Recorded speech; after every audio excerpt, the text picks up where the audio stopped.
कैसे चिप्स कंपनियां आपको एक्स्ट्रा के नाम पर उल्लू बना रही हैं। आखिर इंडिया में लेज और अमेरिका में वॉकर्स क्यों कहा जाता है।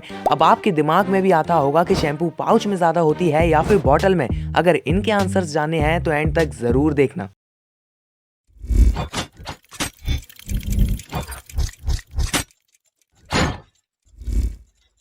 नंबर 1, गूगल में कई सारे ऐसे एम्प्लॉयज काम करते हैं। उन्हीं में से 2 एम्प्लॉयज ने उनके इमोजीज का मजाक उड़ाया।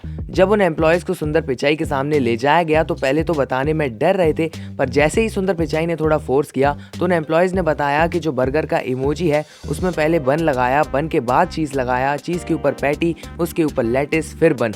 सुंदर पिचाई ने बोला तो इसमें गलत क्या है, पर एम्प्लॉयज बोलते हैं कि रियल बर्गर ऐसा नहीं होता है सर। एम्प्लॉयज कहते हैं रियल बर्गर में पहले बन होता है, फिर आलू पैटी होती है, उसके ऊपर चीज होती है, चीज पैटी के नीचे नहीं होती, फिर लेटिस और फिर बनाता है। रियल बर्गर तो ऐसे ही बनता है। ये सुन के ही सुंदर पिचाई ने इमोजीज को चेंज किया और उन दोनों एम्प्लॉयज को अवार्ड किया। जैसे ही अवार्ड हाथ में आया उन एम्प्लॉयज ने एक और गलती बता दी और वो इमोजी थी बियर की। बियर में बियर नीचे है और झाग ग्लास के ऊपर है जिसमें क्लियर स्पेस नजर आ रहा है जो नेचुरल लॉ ऑफ फिजिक्स के खिलाफ है।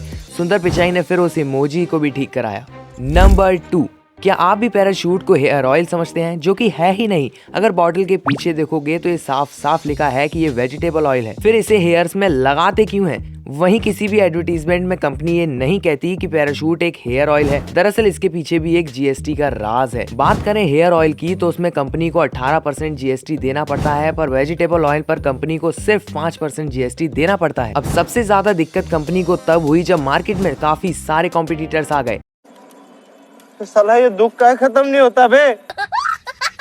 अभी अगर आप मार्केट में देखोगे तो आपको कई सारी पैराशूट की ऐसी नीली रंग की बॉटल्स मिल जाएंगी। तो आखिर कस्टमर कैसे समझे कि यह असली पैराशूट है या नकली? कंपनी वालों ने अपने दिमाग की बत्ती जलाई और अमेरिका से एक बहुत महंगा मोल्ड मेकर मंगा लिया। अपनी सारी बॉटल्स पे वाटर ड्रॉप का डिजाइन बनाया जिसे कस्टमर आराम से समझ पा रहे थे। क्या आपने पैराशूट की एक चीज नोटिस की है? कंपनी बनाती है हेयर ऑयल, बेचती है वेजिटेबल ऑयल और उसे यूज किया जाता है as a lubricant oil. Number 3, आपको क्या लगता है कि आप 5 या 10 रुपए जितना सिर्फ एक थोड़ी सी चिप्स का देते हो? नहीं, ऐसा नहीं है। कंपनी अपना रैपर कॉस्ट और नाइट्रोजन कॉस्ट भी उसमें ऐड कर लेती है। नाइट्रोजन कितना महंगा होता है ये तो आपको पता ही होगा। जैसे ही आप चिप्स पैकेट को खोलते हैं तो चिप्स पर बनी इन लाइन पर ध्यान तो जरूर जाता है, पर आपका नहीं गया होगा। चिप्स पर बनी लाइन का कनेक्शन सीधा सीधा टेस्ट से होता है। ज्यादातर आप उन्हीं चिप्स को पसंद करते हैं जिसमें ज्यादा मसाले होते हैं। इन लाइन्स की वजह से मसाले चिप्स में अच्छी तरीके से जम जाते हैं। लाइंस नहीं होगी तो बैलेंस बिगड़ जाएगा और चिप्स में मसाले नहीं जम पाएंगे। इससे आपका टेस्ट खराब हो सकता है, जिससे आपका हाल कुछ ऐसा होगा। नंबर 4, आपको उल्लू बनाया जा रहा है। जी हाँ, चिप्स कंपनियां एक्स्ट्रा के नाम पर अपनी सेल तो बढ़ा लेती हैं और ज्यादातर कस्टमर तो सिर्फ इस एक्स्ट्रा वाले टैग को देखकर ही चिप्स खरीदते हैं। आपने नोटिस किया है कि कई चिप्स कंपनियों की पैकेट पर सिर्फ 20% एक्स्ट्रा लिखा रहता है, लेकिन 20% एक्स्ट्रा चिप्स नहीं लिखा रहता है। अब कस्टमर्स को कैसे पता कि कंपनी अपने चिप्स पैकेट में 20% क्या बढ़ा रही है? जैसे 20% extra gas, 20% extra wrapper size, तो कस्टमर कैसे मान ले कि इसमें 20% एक्स्ट्रा चिप्स है? और अगर पैकेट पर 20% एक्स्ट्रा चिप्स लिखा भी रहता है तो उसमें ज्यादा नहीं, सिर्फ 2 या 3 चिप्स को एक्स्ट्रा बढ़ा दिया जाता है। नंबर 5, आखिर शैम्पू बॉटल में ज्यादा होती है या फिर पाउच में?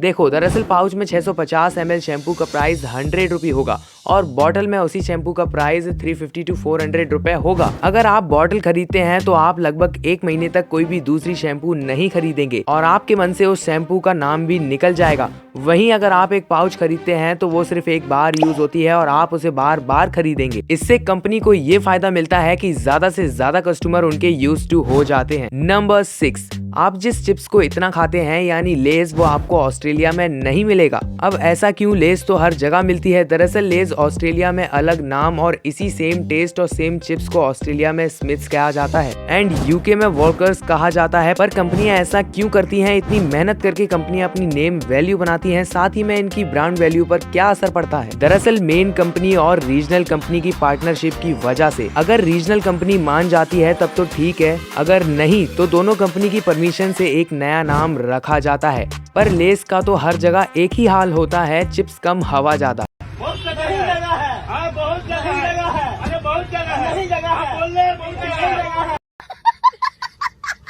अब आपने इनके आंसर्स तो जान लिए, पर क्या आपको पता है कि आप जिस चीज को ब्रेड पर लगा कर खाते हैं उससे बॉम्ब बनता है? कैसे आप एग्जाम से पहले केला खाकर टॉप कर सकते हैं? अगर इनके आंसर्स जानने हैं तो इस वीडियो को जरूर देख लीजिएगा एंड चैनल को सब्सक्राइब और बेल आइकन को प्रेस जरूर कर लीजिएगा, क्योंकि आगे और अमेजिंग कंटेंट आने वाला है।